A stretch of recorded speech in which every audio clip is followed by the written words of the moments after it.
నమస్కారం, సుఖజీవనం కార్యక్రమానికి స్వాగతం. ఈ రోజు మనం తెలుసుకోబోయే అంశం శీఘ్రస్ఖలనం. శీఘ్రస్ఖలనం ఎవరిలో ఎక్కువగా వస్తుంది?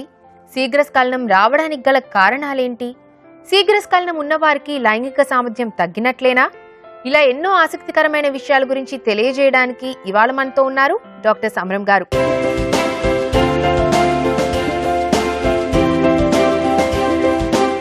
డాక్టర్ గారు, శీఘ్రస్ఖలనం అంటే ఏంటి? అలాగే శీఘ్రస్ఖలనం రావడానికి నరాల బలహీనతే కారణమంటారా? దీని గురించి మాకేమైనా తెలియజేస్తారా? సాధారణంగా ప్రతి పురుషునికి సెక్స్లో పాల్గొన్న తర్వాత కనీసం 2 నిమిషాల సేపు వీర్యం పడకుండా ఉంటుంది. కనీసం 2 నిమిషాలు, మామూలుగా 3 to 5 minutes, అంటే 3 నుంచి 5 నిమిషాల దాకా వీర్యం పడకుండా సెక్స్ చేయగలుగుతారు. ఇంటర్కోర్స్ జరుగుతుందన్నమాట. ఎవరికైతే 1 నిమిషం కంటే ముందు వీర్యం పడిపోతుందో దాన్ని శీఘ్రస్ఖలనంగా తీసుకోవచ్చు. కానీ ఈ శీఘ్రస్ఖలనం చాలా రకరకాలుగా ఉంటుంది. కొంతమందికి అంగం స్తంభిస్తుంది, ఇంకా పురుషాంగం యోనిలోకి ప్రవేశించదు, అక్కడ దాకా వెళుతుంది, వీర్యం పడిపోతుంది. అది శీఘ్రస్ఖలనం. కొంతమందికి ఇన్సర్ట్ చేసి 1-2 స్ట్రోక్స్ ఇచ్చేటికెళ్ళని వీర్యం పడిపోతుంది, అది శీఘ్రస్ఖలనం. అంచేత కొంతమంది అయితే 1/2 నిమిషంలో వీర్యం పడిపోతే, అంగం స్తంభించి 1/2 నిమిషంలో వీర్యం పడిపోతే శీఘ్రస్ఖలనం అంటారు. కొంతమంది అయితే 1 నిమిషం కంటే తక్కువ టైంలో వీర్యం పడిపోతే శీఘ్రస్ఖలనం అంటారు. కానీ ఇదేమి నరాల బలహీనత కాదండి. చాలామంది ఏమంటారంటే నరాల జబ్బు, నరాల వీక్నెస్ ఉండబట్టి అలా శీఘ్రస్ఖలనం అయిపోతుంది. నరాల వీక్నెస్కి శీఘ్రస్ఖలనానికి సంబంధం లేదు. శీఘ్రస్ఖలనం అనేది మెయిన్గా వాళ్ళలో ఉన్న తొందరపాటు వల్ల, కంగారు వల్ల, గాబరా వల్ల, ఒక యాంగ్జైటీ అనమాట. మనసులో యాంగ్జైటీ, నేను అనుభవించాలి, నేను తృప్తి పొందాలి, నాకు ఒక ఆరాటం, ఆ తెలియని ఆరాటం మనసులో ఉంటుంది. ఆ ఆరాటం వల్ల శీఘ్రస్ఖలనం అవుతుందన్నమాట. అంచేత శీఘ్రస్ఖలనం అనేదాన్ని మనం డెఫినిషన్గా చెప్పుకోవాలంటే, ఎవరికైతే 1 నిమిషం కంటే ముందుగా వీర్యం పడిపోతుందో అది శీఘ్రస్ఖలనం సమస్యగా తీసుకోవచ్చు. శీఘ్రస్ఖలనం చాలా మందిలో ఉంటుంది. మనిషికి జలుబు చేయడం ఎంత సహజమో శీఘ్రస్ఖలనం కూడా అంతే సహజం. డాక్టర్ గారు, శీఘ్రస్ఖలనం సమస్య మొదటి నుండే ఉంటుందా లేదా కొంతకాలం తర్వాత వస్తుందంటారా? శీఘ్రస్ఖలనం సమస్య కొంతమంది బిగినింగ్ నుంచి ఉంటుంది. దాన్ని ప్రైమరీ ప్రిమిచ్యూర్ ఎజాక్యులేషన్ అంటాం. అది బిగినింగ్ నుంచి వాళ్ళకి తెలిసిన దగ్గర నుంచి వీర్యం పోతూ ఉంటుంది, నిమిషంలో పోతూ ఉంటుంది. ఇంకోటికి సెకండరీ శీఘ్రస్ఖలనం అంటాం. సెకండరీ అంటే ఇంక వాళ్ళకి మొదటి రోజుల్లో లేకుండా ఉంటే తర్వాత వచ్చే శీఘ్రస్ఖలనం. అయితే మొదటి నుంచి వచ్చేవాళ్ళు ఎవరంటే సాధారణంగా ఎవరికంటే వాళ్ళందరికీ నరాల బలహీనత కాదు, ముందు నుంచి ఉంటుంది. పెళ్ళైన నుంచి ఉందండి మా ఆయనకి అని చెబుతుంటారు. మొట్టమొదటి ఫస్ట్ నైటే ఇట్టే పడిపోయిందండి అంటారు. అప్పటి నుంచి అంతేనండి అని భార్యలు చెబుతుంటారు. మిత్రుడు అలాగే చెప్తాడు. అలా కాకుండా కొంతమందికి ఏంటంటే పెళ్ళైన తర్వాత 1 సంవత్సరమో 2 సంవత్సరాల వరకు లేకుండా ఉండి తర్వాత పడుతుంది. That is secondary premature ejaculation అంటాం. సెకండరీ అంటే తర్వాత వచ్చేదన్నమాట. అంచేత ఏదైనా సరే మెయిన్గా యాంగ్జైటీ, కంగారు, గాబరా, ఆందోళన, తొందరపాటు, ఏదో తెలియకపోవడం, ఆ తెలియని తొందరపాటు ఉంటుంది, దానివల్ల వస్తుంది. దానికి చాలా కారణాలు ఉన్నాయి ఎందుకు వస్తుంది. కొంతమంది అంటారు భార్యతో రోజు సెక్స్లో పాల్గొంటుంటే వాళ్ళకి వీర్యస్ఖలనం మామూలుగా 3 నిమిషాలు కదా అవ్వదు. 3 minutes, 5 minutes, కొంతమందికి 20 minutes కూడా ఉంటుంది. కొంతమంది 40 minutes వీర్యం పడకుండా చేసుకోగలుగుతారు. దే ఏబుల్ టు మేనేజ్ అనమాట, అంతసేపు పడకుండా చేయగలుగుతుంటారు అనమాట. కానీ అలాంటి వాడు కూడా 1 వారం రోజులు 10 రోజులు గ్యాప్ వచ్చి సెక్స్ అవుతుంది, వాడికి టక్కుని పడిపోతుంది, 6 నిమిషాలు పడిపోతుంది. అంతమంది అరే నేను ఇంతకుముందు 5 నిమిషాలు చేసేవాడు కదా వీర్యం పడకుండా, నిలబెట్టుకునేవాడు కదా వీర్యం పడకుండా, ఇదేంటి 6 నిమిషాలు పడిపోయి అంటారు. సెక్స్ మధ్య ఎక్కువ రోజులు గ్యాప్ ఉంటే కూడా అంటే అక్కడ అన్ని రోజులు గ్యాప్ ఇచ్చాడు కల్లా శుక్రకోశాలు వీర్యంతో నిండిపోయి ఉండి కొద్దిపాటి స్టిమ్యులేషన్తోనే, సెక్షువల్ స్టిమ్యులేషన్ కొద్దిపాటితోనే అయిపోతుందన్నమాట. అంటే ఆరంగా కూడా అవుతుంది. ఏదైనా సరే ఒక రకమైన దాన్ని కంట్రోల్ చేసుకోవడం చేత కాకపోవడం వల్ల అలా జరుగుతుంది. డాక్టర్ గారు, శీఘ్రస్ఖలనం సమస్య నివారణకి ఏమన్నా చిట్కాలు ఉన్నాయా? చాలా చిట్కాలు, చిన్నపాటి చిట్కాలు కొన్ని సెక్స్ సైకాలజిస్టులు ఇచ్చారండి. ఒకటి ఏంటంటే సెక్స్ చేస్తున్నప్పుడు 1-2 స్ట్రోక్స్ ఇస్తూ జస్ట్ ఆపి ఆ నిండుగా గుండె గాలి తీసుకుని 1-2 సార్లు గాలి తీసుకుని వదిలిపెట్టడం. ఉంటాడు అలాగే ఉంటుంది, అంగం అలాగే ఉంటుంది, గాలి నిండుగా అని తీసుకోవడం, కొద్దిగా అలా ఆగడం, ఒక 5 సెకండ్స్ 10 సెకండ్స్ మళ్ళీ చేయడం. గాలి తీసుకుని నిండుగా నింపుకుంటే ఒక రకమైన అక్కడ ఆ తీవ్రత తగ్గుతుందన్నమాట. లేదా అదొక టెక్నిక్. ఇంకో టెక్నిక్ ఏంటంటే చేసినప్పుడు ఏదో ఒకటి ఆలోచించడం, ఒక హాస్పిటల్ వర్క్ లేదా ఏదో తను చేసే ఉద్యోగ విషయం, తను ఏదో ఇవాళ చేయాలనుకున్న పని గుర్తు తెచ్చుకోవడం, ఒకటి ఏదో గుర్తు తెచ్చుకుంటుండాలి. ఆఫీసులో వాళ్ళ ఫైల్ ఉంది, ఆ ఫైల్లో చేశానని నేను అని గుర్తించుకోవాలి. గుర్తించుకుంటే అది అయిపోతుంది, మీ సెకండ్స్కి రావడం అయిపోతుంది. అలాగే అంటే చేస్తున్నమాట. ఇంకో రకం టెక్నిక్ అంటే కూర్చుని లెక్కలు లాగరిథమ్స్ దాన్ని క్యాలిక్యులేషన్ చేస్తుంటే ఆ రంగం కూడా ఆపుకుని 5 నిమిషాలు 10 నిమిషాలు ఈ సింపుల్ చిట్కాలు, వీటిని చిట్కాలే అంటాం. ఇలా చేసిన ఒక్కసారి అయిపోవడం వేరే విషయం, కానీ ఇవన్నీ చిట్కాలే. ఈ చిట్కాలు కూడా ప్రాక్టీస్ చేయాలి. లేదా వీర్యం పడిపోతుంది అని ఫీలింగ్ వస్తుంటుంది, వచ్చి ఆపేసి అయిపోవడమే. ఊరికి ప్రశాంతంగా మనసుని ప్రశాంతత కలిగించుకోవడం. Majority people, almost all couples చేసేది ఇదే పని. వాళ్ళు వస్తుండగా సరే ఆపడం, కొద్దిసేపు గ్యాప్ ఇవ్వడం, మళ్ళీ చేయడం, మళ్ళీ అనిపించడం, మళ్ళీ గ్యాప్ ఇవ్వడం. అలా దాదాపు 10 నిమిషాలు నిలబెట్టుకోవచ్చండి వీర్యం పడిపోకుండా. డాక్టర్ గారు, స్టాప్ అండ్ స్టార్ట్ టెక్నిక్ అంటే ఏంటి? అది ప్రాక్టీస్ చేయడానికి ఏమైనా పద్ధతులు ఉంటే చెప్తారా? Stop and start technique wonderful technique అండి. అదేంటంటే అసలు శీఘ్రస్ఖలనం అయిపోకుండా మనసుని ఎలా నిరోధించుకోవాలనేది ఇది మాస్టర్స్ అండ్ జాన్సన్స్ చేసినటువంటి టెక్నిక్ అనమాట. ఇప్పుడు ఎలా అంటే ఒక్కడే ఉంటాడు, వాడు మనసు దాన్ని ఇలా చేస్తుంటాడు అన్నమాట. అలా చేస్తుంటే ఆ వీర్యం పడిపోతుంది అన్నటువంటి సెన్సేషన్ రాగానే ఆపేయాలి. అంటే భార్యతో కాదు, స్త్రీతో కాదు, తన మట్టుకు తడి చేస్తుంటారు. దీన్ని ఏమంటారు? అసలు మనకి వీర్యం రావడం విషయంలో 2 స్టెప్స్ ఉంటాయండి. ఒకటి ఎమిషన్ స్టేజ్ అంటాం. అంటే సెక్స్లో పాల్గొన్నప్పుడు వీర్యం పడడానికి ఫస్ట్ స్టెప్ ఏంటంటే శుక్రకోశాల్లో నుంచి వీర్యం వచ్చి మన యురిత్రలోకి చేరుతుంది. యురిత్ర కింద చిన్న స్థలం గ్యాప్ ఉంటుంది, ఆ గ్యాప్లో చేరుతుంది. దాన్ని ఎమిషన్ స్టేజ్ అంటాం. తర్వాత ఎక్స్పల్షన్ అంటే బయట నెట్టేయడం. ఈ ఎమిషన్ స్టేజ్ని గుర్తించగలగాలి. స్టాప్ అండ్ స్టార్ట్ టెక్నిక్లో ఈ ఎమిషన్ స్టేజ్ని తెలుసుకున్నట్లుగా నేర్పడం జరుగుతుందన్నమాట. ఆ స్టాప్ అండ్ స్టార్ట్ టెక్నిక్ ద్వారా దాదాపు ఒక 80% కేసుల్లో ఎక్సలెంట్గా దాన్ని వీర్యాన్ని నిరోధించుకోవడం జరుగుతుంది. డాక్టర్ గారు, స్టాప్ అండ్ స్టార్ట్ టెక్నిక్ ఇండివిజువల్గా ఎలా ప్రాక్టీస్ చేయాలి, ఎంత కాలానికి ఫలితం కనిపిస్తుందో చెప్తారా? ఇంతకుముందు stop and start technique 2 stage ఉంటాయి చెప్పాం. ఎమిషన్ స్టేజ్, ఎక్స్పల్షన్ స్టేజ్ అన్నాం. ఎమిషన్ స్టేజ్ అంటే వీర్యకోశాల్లోంచి వీర్యం వచ్చి యురిత్ర మొదటి భాగంలో పార్ట్నర్లో ఒక చిన్న కొద్దిపాటి భాగం ఉంటుంది, ఆ మధ్య చేరుతుంది. అక్కడ చేరుతున్నప్పుడు మనకు తెలిసే సెన్సేషన్ వస్తుంది, వీర్యస్ఖలనం అయిపోయే సెన్సేషన్. అంచేత దాన్ని గుర్తించాలి మనం. అంచేత స్టాప్ అండ్ స్టార్ట్ టెక్నిక్ ఇండివిజువల్గా ఒక వ్యక్తి ఏం చేయాలంటే, ఎవరైనా పెళ్ళి అయిన వాళ్ళు, పెళ్లి కాకపోయిన వాళ్ళు, ఎవరైనా సరే ఆ శీఘ్రస్ఖలనం సమస్య ఉన్నవాళ్ళు ఇలా పురుషాంగాన్ని ప్రేరణ కలిగించాలి. వీర్యం పడుతుంది అని ఫీలింగ్ రాగానే, అంటే ఎమిషన్ స్టేజ్ ఆ రాగానే స్టాప్ చేసేయాలి.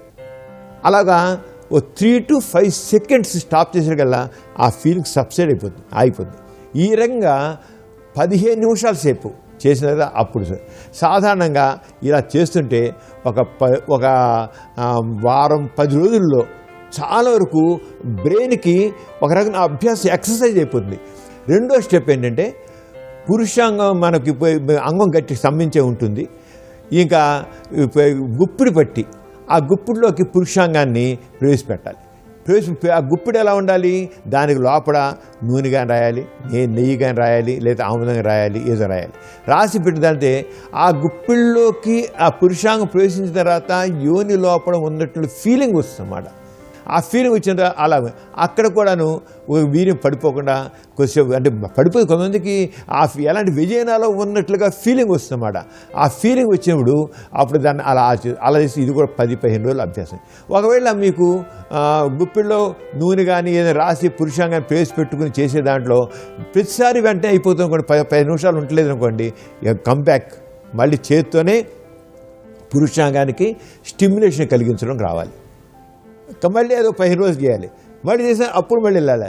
ఎప్పుడు వీడికి పూర్తిగా అభ్యాసం అయింది అనుకుంటాము, చేతికి నూనె కానీ ఆముదం కానీ రాసుకుని దాంట్లో పురుషాంగం ప్రవేశించి పురుషాంగాన్ని ఇటు కొద్దిగా జరుపుతూ ఉంటే వీర్యం పడకుండా 10 నిమిషాల సేపు నిలబడగలిగితే అప్పుడు వాడికి సాధారణంగా 180 మందికి నెల 15 రోజుల్లో అది అలవాటు అయిపోతుంది.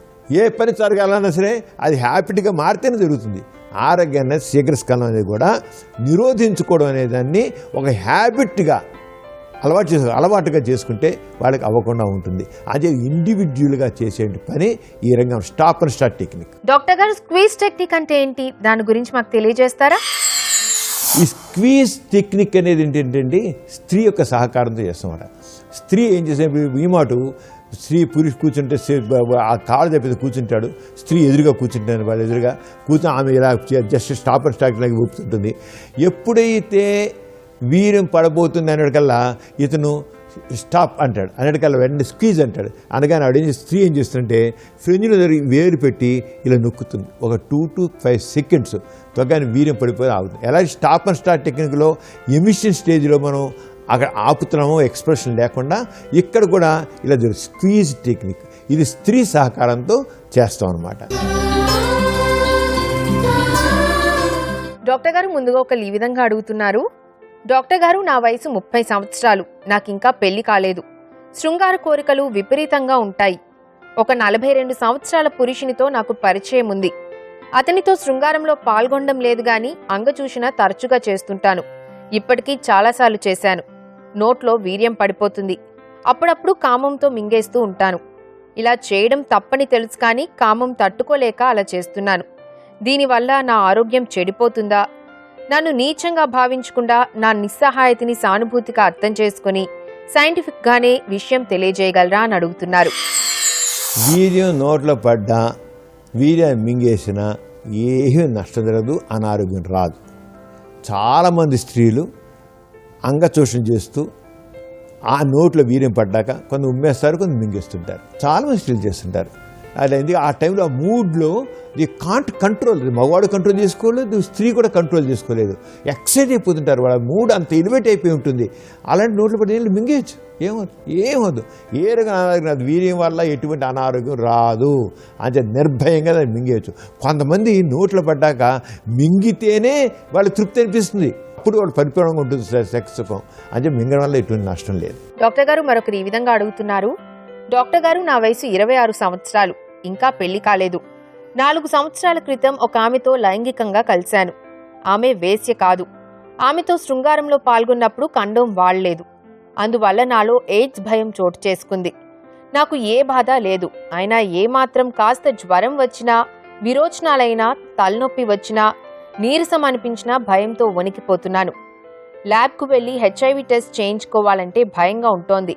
ఒకవేళ ఆ టెస్ట్లో ఎయిడ్స్ అని వస్తే నేను తట్టుకోలేను. ఎయిడ్స్ ఉందనే అనుమానంతో ముందుగానే మందులు వాడాలని ఉంది. అలా వాడినట్లయితే ఆ జబ్బు నాకు నష్టం చేయదు కదా. అందుకని ఎటువంటి టెస్టులు చేయించుకోకుండా ఎయిడ్స్ తగ్గిపోవడానికి మందులు చెప్పండి. మీకు రుణపడి ఉంటాను అంటున్నారు. అనవసరంగా ఏ మందు వాడకూడదండి. అసలు ఆయనకు వచ్చిందని ఎందుకు అనుకోవాలి? రాదని అనుకోవాలి. నెగిటివ్గా అనుకో, నాకు రాలేదు అని. ఒకటి భయం ఉందనుకోండి, భయం ఉంటే ఒకసారి అయినా సరే ఎట్లా మందు వాడాలి కదా. ఇప్పుడు ఆయన మందులు వేసుకుంటా అన్నాడు కదా, నిర్ధారణ చేసి మందులు వాడుకోవాలి. ఒకసారి మందులు అంటే ఏదో ఒక 4 రోజులు 5 రోజులు కాదు కదా. ఒకళ్ళంటే జీవితాంతం వాడాల్సిందే మందులు, జీవితాంతం వాడాలి. జీవితాంతం వాడాలంటే ఒక తెలుసుంటే పద్ధతి ప్రకారం కరెక్ట్గా ఉంటుంది. దాని టెస్టులు చేస్తాము. అంచేత ఆయన ఏమి భయం అవసరం. ఈ రోజుల్లో హెచ్ఏవన్నా ఏమీ భయం అవసరం లేదు.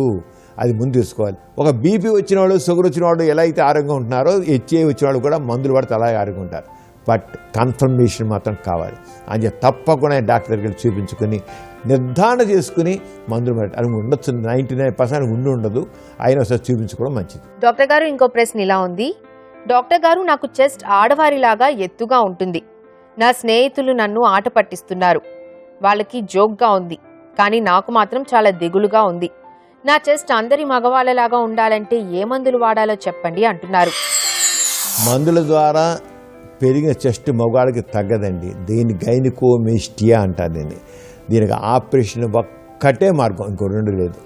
అంచేత ఒకవేళ ఆడవాళ్ళలాగా రొమ్ములు పెరుగుంటే మాత్రం డాక్టర్ దగ్గరికి వెళ్ళి ఆపరేషన్. ఇది గైనకోమెస్టీ ఆపరేషన్ వెరీ సింపుల్ ఆపరేషన్ అండి.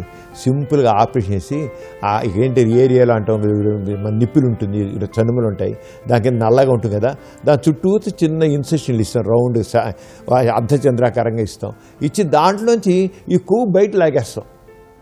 ఏముండదు, శుభ్రంగా మామూలుగా ఫ్లాట్గా ఉంటుంది అంతే. పెద్ద సర్జరీ ఏం కాదు, గొప్ప సర్జరీ ఏం కాదు. అంచేత డాక్టర్ చూపించుకుని నిజంగా ఆయనకి గైనకోమెస్టీ ఉంటే ఆపరేషన్స్ కొని చెబుతాను, మందుల ద్వారా మాత్రం తగ్గదు. డాక్టర్ గారు మరో ప్రశ్న ఇలా ఉంది. డాక్టర్ గారు, నా వయసు 18 సంవత్సరాలు. హస్తప్రయోగం అలవాటుంది, మానదామన్నా మానలేకపోతున్నాను. అనుకోకుండా ఓ 30 సంవత్సరాలున్న స్త్రీతో శృంగారంలో పాల్గొన్నాను. ఆమెతో శృంగారం చేసేటప్పుడు నా అంగానికి ఉన్న చర్మం వెనక్కి వెళ్లి పట్టేసింది, బాగా వాచిపోయింది. అది తగ్గడానికి 1 నెల రోజులు పట్టింది. ఇక ఆ చర్మం ముందుకు రాలేదు. ఇలా జరగడం వల్ల పెళ్లికి పనికిరాకుండా అయ్యానా? నాకు చాలా భయంగా ఉంది, ఏం చేయాలో చెప్పండి అంటున్నారు. అంటే ఈయనకి పారాఫైమోసిస్ అనే పరిస్థితి ఏర్పడింది. దానిలో చర్మం అంటే ఆయనకి ముందు చర్మం చాలా టైట్గా ఉంది అన్నమాట. పురుషాంగ పూర్వ చర్మం చాలా టైట్గా ఉంది, అది వెనక్కి వెళ్ళి పట్టేసింది అనమాట. దాన్ని పారాఫైమోసిస్ అంటాం. ఇది ఇంకా ఒకసారి వెళ్ళిపోయాక అలా పట్టేసిన తర్వాత మనం వెంటనే శుద్ధి చేసి సరి చేయాలి. ఇప్పుడు నెలవరి అని ఏం చేయించుకోలేదు కనుక దానివల్ల పెళ్ళికి ఏమీ ఇబ్బంది రాదు, శుభ్రంగా పెళ్లి చేసుకోవచ్చు. డాక్టర్ గారు, నేను యూకేలో ఉంటున్నాను. నాకు తెలియకుండా హోమోసెక్స్ అలవాటైంది. పైకి అందమైన మగవాడిగానే కనపడుతున్నాను. కొందరు అమ్మాయిలు వాళ్లతో శృంగారంలో పాల్గొనమని డైరెక్ట్గానే అడిగారు. నాకు స్త్రీల మీద మోజు లేకపోవడంతో వాళ్ల కోరికను మన్నించలేదు. దాంతో వాళ్ళు నా సర్కిల్లో ఉన్న వాళ్ళందరికీ నేను కొజ్జాగాడినని ప్రచారం చేశారు. నాకు పౌరుషం వచ్చి ఒక అమ్మాయితో శృంగారంలో పాల్గొన్నాను, కానీ ఏమీ చేయలేకపోయాను. దాంతో నేను కొజ్జానని ప్రచారం మరింత ఎక్కువైంది. ఇప్పుడు నేను హోమోసెక్స్లో కూడా పాల్గొనలేకపోతున్నాను. ఏదీ లేకుండా పోయింది, చచ్చిపోవాలనుంది. అమ్మా నాన్నలు ఎంతో ఆశతో నన్ను ఇక్కడికి పంపించారు, కానీ నా బతుకిలా వింత మలుపు తీసుకుంది. నేను తిరిగి మామూలు మనిషిని కాగలనా? సలహా చెప్పండి అంటున్నారు. ఆయన తప్పకుండా మామూలు మనిషి అవుతారండి. ఆయనకి ఏమి లేదు, ఆయనకి హోమోసెక్షువాలిటీ ఏర్పడింది కొద్దిగా. ఇప్పుడు ఆయన కన్ఫ్యూజన్ స్టేట్లో ఉన్నాడు. ఆయన నేను మామూలు మగవాళ్ళగా ఉన్నావా లేకపోతే హోమోసెక్షువల్ ఉన్నావా అని ఒక డైనమాలో పడి ఉన్నాడు ఆయన. ఆ డైనమాలో ఆయన ఇటు కాకుండా అయిపోయాడు. ఆయనకి ఏమి సైకోథెరపీ, మానసిక చికిత్స చేస్తే ఆయన తప్పకుండా మామూలు మనిషి అయిపోతాడు. నన్ను అడిగితే ఇప్పుడు ఆయన కన్ఫ్యూజ్ చేయట్లో ఉన్నాడు కదా, ఆయన సైకో తిరుగుతాడు, మామూలుగా మగాళ్ళలాగా ఉంటాడు. ఆయనకేంటి ఇటు కాకుండా గందరగోళం మనసు, కన్ఫ్యూజన్ స్టేట్ అనమాట. ఇదేం లేదు. ఆయన మామూలు మందులు కూడా అవసరం, ఆయనకి ఏ రకమైన మందులు అవసరం, కేవలం సైకోథెరపీ కౌన్సిలింగ్ ద్వారా మామూలుగా డాక్టర్ను సార్ సంపాదించి ఆ కౌన్సిలింగ్ పొంది సైకోథెరపీ పొందితే ఇల్ బి ఆల్ రైట్. డాక్టర్ గారు మరొకరు ఈ విధంగా అడుగుతున్నారు. డాక్టర్ గారు, నేను వేసెక్టమీ ఆపరేషన్ చేయించుకున్నాను. వేసెక్టమీ ఆపరేషన్ చేయించుకున్న దగ్గర నుండి నాలో శృంగార సామర్థ్యం తగ్గిపోయింది. ఇది వరకు రోజు శృంగారంలో పాల్గొనేవాణ్ణి. ఇప్పుడు వారం రోజులైనా అతి కష్టం మీద శృంగారంలో పాల్గొంటున్నాను. నేను తిరిగి రీకనలైజేషన్ చేయించుకుంటే ఎప్పట్లాగానే రోజు శృంగారంలో పాల్గొనగలుగుతానా? నా వయసు 35 సంవత్సరాలే. అప్పుడే నాలో శృంగార సామర్థ్యం తగ్గిపోవడానికి వేసెక్టమీ ఆపరేషన్ కారణమంటారా అని అడుగుతున్నారు. వేసెక్టమీ ఆపరేషన్ వల్ల ఎట్టి పరిస్థితుల్లోనూ సెక్స్ తగ్గదు. ఆయనకి మనసులో దాని మీద భయం ఉండబట్టి, నేను వేసెక్టమీ ఆపరేషన్ చేయించుకున్నాను కనుక నాకు నరాల బలహీనత వచ్చింది, నేను సెక్స్ పనికిరాను ఒక ఫీలింగ్ ఏర్పడి, ఆ ఫీలింగ్ వల్ల సెక్స్లో పాల్గొనకుండా అయ్యాడు. దాని మూల సైకలాజికల్ ఇంపార్టెన్సీ, మానసికంగా వచ్చినట్టు నపుంసకత్వం, అంతకంటే ఇంకేం కాదు. ఆ రీకనలైజేషన్ చేయించుకుంటే మళ్ళీ నేను మామూలు అవుతానా అన్నారు. రీకనలైజేషన్ అవసరం లేదు. ఆయన మామూలుగానే కొంత సైకలాజికల్ కౌన్సిలింగ్ చేసి అసలు వాట్ ఈజ్ వేసెక్టమీ అనేది తెలిస్తే ఆయన ఎలాంటి కన్ఫ్యూజ్ స్టేట్లో ఉండడు. వేసెక్టమీ ఏంటండి? వీర్య కణాలు తీసుకొచ్చే గొట్టాలు, సింపుల్ గొట్టాలు. వేసెక్టమీ ఆపరేషన్లో ఆ గొట్టాలు ఇలా పై తీసి, ఆ గొట్టం నరం కాదు, ఇది కేవలం గొట్టం. ఆ గొట్టాన్ని రబ్బర్ గొట్టం లాంటిది కట్ చేసి ఈ కొస మళ్ళీ బొయిలేస్తాం లోపల. అక్కడ ఇతరత్ర ఏమీ ముట్టుకోం. టెస్టిస్ డ్యామేజ్ అవ్వదు, నరాలు డ్యామేజ్ అవ్వవు, రక్తనాళాలు డ్యామేజ్ అవ్వవు, ఏమీ డ్యామేజ్ అవ్వవు. ఇంకెందుకు నపుంసకత్వం వస్తుందండి? ఏ రంగా నపుంసకత్వం వస్తుందండి? అసలు నపుంసకత్వం అంటే ఏంటో అని ముందుకు అర్థమైతే ఆయనకి నపుంసకత్వం ఎందుకు వస్తుందో తెలిస్తే వేసెక్టమీ చేయించుకుంటే నపుంసకత్వం వస్తుందంటే అర్థం ఆయన తెలుస్తుంది. వేసెక్టమీ వల్ల నపుంసకత్వం రాదు. అంటే ఆయన రీకనలైజేషన్ చేయించుకోవసం లేదు. ఆయనకు కావాల్సింది సైకలాజికల్ కౌన్సిలింగు, ఆయనకు కావాల్సింది నాలెడ్జ్. అందుకే నాలెడ్జ్ ఇస్ పవర్ అంటాం. ఏ విషయంలో సరే ముందు విషయ జ్ఞానం కావాలి, సరైన సైంటిఫిక్ నాలెడ్జ్ కావాలి. ఎప్పుడైతే సైంటిఫిక్ నాలెడ్జ్ ఉంటుందో సైంటిఫిక్ టెంపర్ ఉంటుంది. సైంటిఫిక్ టెంపర్ ఉంటే ఇలాంటి అనుమానాలు, అపోహలు, భయాలు ఉండవు. అంచేత డాక్టర్కి వెళ్ళి సార్ కౌన్సిలింగ్ పొందితే ఇలా ఆల్రెడీ దానికి ఏ సర్జరీలు అవసరం లేదు, ఏమీ అవసరం లేదు. డాక్టర్ గారు మరొకరు ఈ విధంగా అడుగుతున్నారు. డాక్టర్ గారు, మాది వింత సమస్య. మా భార్యాభర్తల మధ్య కొన్ని కారణాల వల్ల చాలా కాలం పాటు శారీరక సంబంధం లేదు. నా భార్యకు శృంగార కోరికలు విపరీతంగా ఉంటాయి. చాలా కాలం తర్వాత మేమిద్దరం శారీరకంగా ఒకటయ్యాము. ఆమె విజృంభించి అంగచూషణ చేసింది. సెక్స్లో పాల్గొనక ముందే నా వీర్యం ఆమె నోట్లో పడింది. దాన్ని మింగేసింది. ఆ రోజు నుండి కడుపులో వికారంగా ఉందని రోజు గోల పెడుతుంది. ఎంతో ఎక్కువ శృంగార కోరికలున్న నా భార్యకు వీర్యం మింగిన దగ్గర నుండి శృంగారం లేకుండా పోయింది. ఇక నా బతికింతేనా? సలహా చెప్పండి అంటున్నారు. వీర్యం మింగితే ఏమవుతుందండి? ఏం రాదండి. అది కేవలం సైకలాజికల్ అండి. మనకి చాలా వరకు అండి అర్థం లేని అనుమానాలు, భయాలు. వీర్యం మింగితే ఏమవుతుంది? ఏమవుదు. ఆడు వీర్యం మింగేసిన కనుక నాకేదో కడుపులో తిప్పుతోంది సజెషన్. ఆ సజెషన్తో ఆరగా అనుకోవడం అలా అనిపిస్తుంది అంతే. ఎందుకుంటుంది అక్కడ? వీర్యం మింగిస్తే అది కలిపి భయపడికి ఎప్పుడో పోయి ఉంటుంది. అసలు ఉండదు అసలు అక్కడ. అసలు ఏముంటుంది? ఏముండదు. వీర్యం మింగితే ఏమవుతుందండి? ఆఫ్టర్ 3 to 5 ml ఉంటుంది మొత్తం మింగేది. ఏముంటుంది అక్కడ? ఆడ అప్పటి నుంచి వికారం ఉందనేది అన్ని రోజు వికారం. ఎందుకుంటుంది వికారం? ఏ రకంగా ఉంటుంది? వికారం ఎందుకు వస్తుందో తెలిస్తే ఆవిడ ఈ వీర్యం మీద వచ్చిన వికారం అర్థం లేనిది. అంచేత ఆవిడ కావాల్సిన సైకలాజికల్ కౌన్సిలింగ్ కావాలి. అందుకని సెక్స్ కౌన్సిలింగ్ అనేది ప్రతి ఒక్కరికి తెలియాలండి. ఏమిటి వీర్యం అంటే ఏంటి, ఇలా మింగితే ఏమవుతుంది, ఎలా అవ్వదు, ఎందుకు రావు, ఎందుకు వస్తాయని తెలిస్తే ఇలాంటివి ఉండవు. లేదా ఆవిడ అనవసరం చూడండి పని లేనిపోయి అసలే సెక్స్ ఎక్కువ ఉంది, సెక్స్ వచ్చింది, మింగితే మళ్ళీ ఇప్పుడు ఇదో ప్రాబ్లం. అది ఏమీ లేదు. కేవలం సరైన నాలెడ్జ్ కలిగిస్తే రైట్. చూశారు కదండి ఇవాల్టి సుఖజీవనం కార్యక్రమం. మీకు లైంగిక పరమైన సందేహాలు కానీ సంతానలేమి సమస్యలు కానీ ఏమన్నా ఉంటే మాకు ఈమెయిల్ చేయండి. మా ఈమెయిల్ ఐడి bms@etv.co.in. అలాగే మీ సమస్యలను మాకు ఉత్తరాల ద్వారా కూడా తెలియచేయచ్చు. మా చిరునామా సుఖజీవనం, ETV live, Ramoji film city, Hyderabad 501512. మీ సమస్యను మాకు వాట్సాప్ ద్వారా కూడా పంపచ్చు. మీ సమస్యను SUJ అని టైప్ చేసి స్పేస్ ఇచ్చి మీ సమస్యను టైప్ చేసి 8008532087 అనే నంబర్కి వాట్సాప్ చేయండి. ఇది ఇవాల్టి సుఖజీవనం కార్యక్రమం. మరో ముఖ్యమైన అంశంతో మరో ఎపిసోడ్లో మళ్ళీ కలుసుకుందాం. అంతవరకు సెలవు. నమస్కారం.